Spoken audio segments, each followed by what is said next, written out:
Kapit guys at mga kaaro. Ganda oh. Sudden brake, wag lang masyadong mabilis. Okay siya eh, kumakapit siya eh.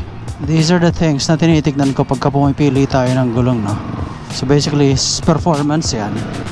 And so far, it's very good. Wet and dry. Kanina grabe ulan nga pala. Bumubuhos dito sa area na to. So far it performs well. Super. Alright, what's up guys? What's up mga kaaro? So as you can see, it's night time. We are putik. Ba't naman ganito kaagad ang hinarap natin? Ang traffic.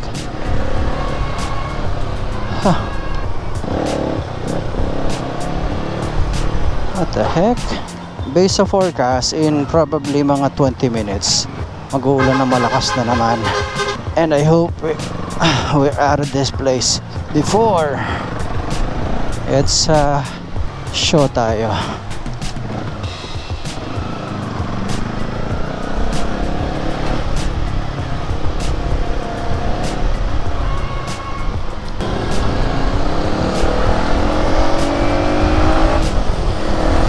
Now dito sa araw, dito sa lane na to,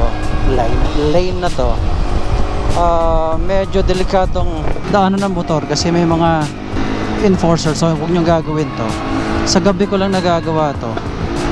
I think they're allowing people pagkagabi, or I mean motorcycles.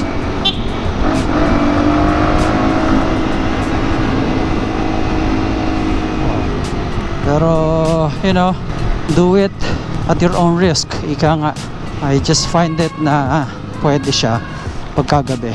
Oh shit, malalaki na naman ang patak. Oh, naramdaman ko yung patak.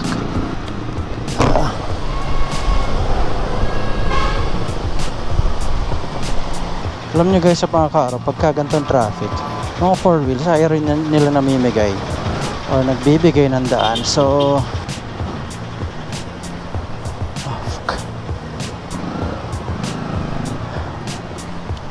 ang lakas, naka-beam siya. Guys at mga kaaro, pagka kayo nakakotse ha, huwag nyo naman gagawin yon. That's not good. And then pagka kayo naman nakamotor, be courteous naman sa mga naka 4 wheels. Isang nare-realize ko lagi, pagka mabait ka sa kalye na ganito, bibigay ka ng, what do you call that, respect. People nagbibigay yan ng daan. There are just few na ayaw magbigay kahit na sumenyas ka na, pero majority nagbibigay. And I say that kasi kahit ako naman nagda-drive minsan or nasa 4 wheels, ganon din naman ako. Kaya respetuhan lang sa kali guys sa mga kaaro. Sabi nga nila, respect begets respect. How's that for the title of this video, ha? Anyway, going back dito sa Corsa R93, maganda siya so far. I'm not sure kung ilang kilometro na ang tinatakbo nitong gulong na to, simula ng that's probably close to 1,000. So far I'm so happy with it. And ayun, performance, how it reacts pagka nagbe-brake tayo, or how it, kumbaga, ang tawag dito, grips yung pagkagat niya sa kalye pagka pinipiga natin ang preno. It's there. Okay, it's there. A lot of improvements na nakita ko actually nung ginamit natin to. This is the 150, 70 or 60, 17. Yun yung sukat ng gulong na to. Yung pinalitan nito is 160, 60, 17. Now, ang laki ng pagbabago niya in terms of yung weight. I mean, mas magaan siya ngayon. Well, obviously, syempre. Pero I think, lalo sa mga naka R15 V3, guys, sa mga kaaro, kung ganito motor nyo, I suggest ito kunin nyo. Ito kunin nyo, mas ano siya, mas maganda siyang mas maganda siya sa application ng R15. Size wise, okay na okay siya. Hindi siya maliit, hindi rin siya malaki. Pero the way it handles the bike itself. It's pretty good. Oh shit, may aksidente. Hope. Oh shit, babae pa yata yan. Hindi ko makita masyado rito sa helmet natin. Okay, yan. Itong gulong na to, ang tagline nito is the tire that gets you home, I think, something like that. Itong gulong na to, the technology that they're using sa paggawa nito, when we attended the technical briefing orientation about how they make this, itong Corsa, one thing na ipinagmamalaki nila is that they use the best technology, okay, in the industry, because itong brand na to, or itong yung company na gumagawa ng gulong na to ay pag-aari, if I got that right, ng isang known na brand, and that brand starts with an M.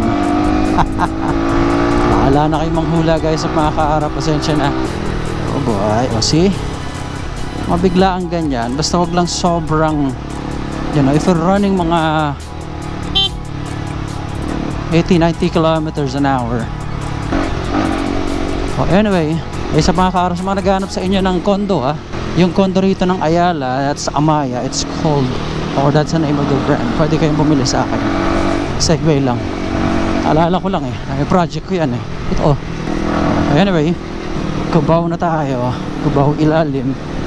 I love talaga motorcycling, riding bikes, no? Malaking panahon natin natitipid. I haven't shared kung bakit tayo pala bumali ulit ng R15. Sa mga ilan sa inyo nakilala ako, dati na tayong nagkaroon ng R15. In fact, V3 rin yun. Just 2 years older lang nito. Okay, kasi ito is model 2020 na to lumabas December, so it's considered model 2020 na. Yung nabili natin dati, it's model 17.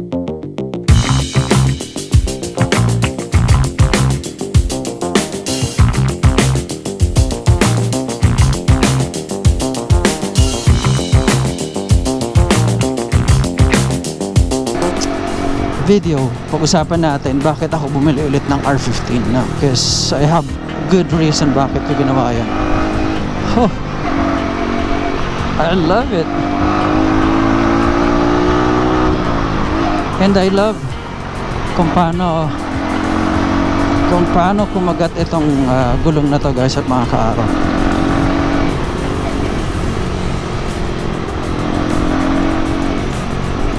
I strongly think na itong gulong na to, it's perfect para sa motor na pareho ng ating R15 na.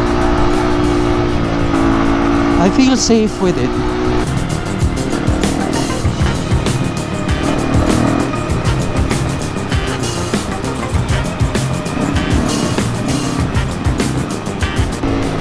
So yun guys at mga kaaro, sa mga nagtatanong na, or sa mga magtatanong na ang Corsa ba available lang or R93 lang available na option ninyo, kasi obviously may mga scooters, ibang sizes, ibang klase ng bike, touring, you know, whatever, they have different types of gulong syempre.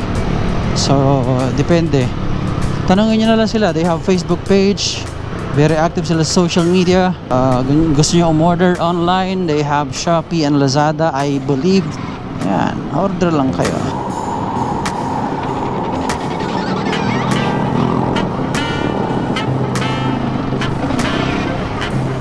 Tip guys at mga kaaro, eto, kung nakakotse kayo, and ako sasabihin ko to, hindi dahil sa nakamotor ako, kundi dahil nagkokotse rin ako. Dati na sagi na ako ng motor, and wala, masagi tayo, takbo, wala na.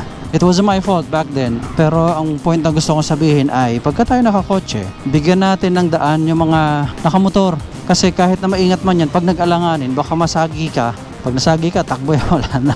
Diba? So why not give them space, a little space para, you know, hindi tayo masagi. Eh, sayang lang pagka nasagi tayo. Sabi nga nila, share the road. Alright, North EDSA. Guys at mga kaaro, naka-boots si ate, oh. Nice boots. Oh yeah, maalala ko, abangan nyo yung boots na palabas si Global X. So finally we'll be representing the brand. We're gonna be part of their marketing team. Gagawa tayo ng mga test ng mga products nila. So I'm gonna give you honest feedback about their boots. Mapapang motor man yan, or maybe sometimes even safety shoes. Kasi nga, we care about safety. Yun, try natin yung mga ibang klase ng boots nila and judge natin, baka makatulong sa mga iba natin mga manonood.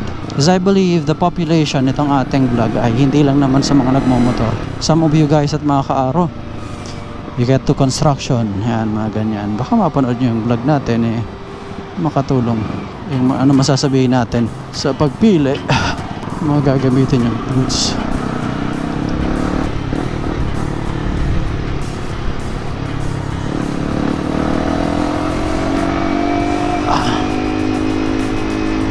NLEX to, NLEX Road Warriors. Ayan, may pupunta ng ano, Philippine Arena siguro. Oh, salamat Lord, hindi mo binigay yung ulan ngayon while we're traveling. That's good.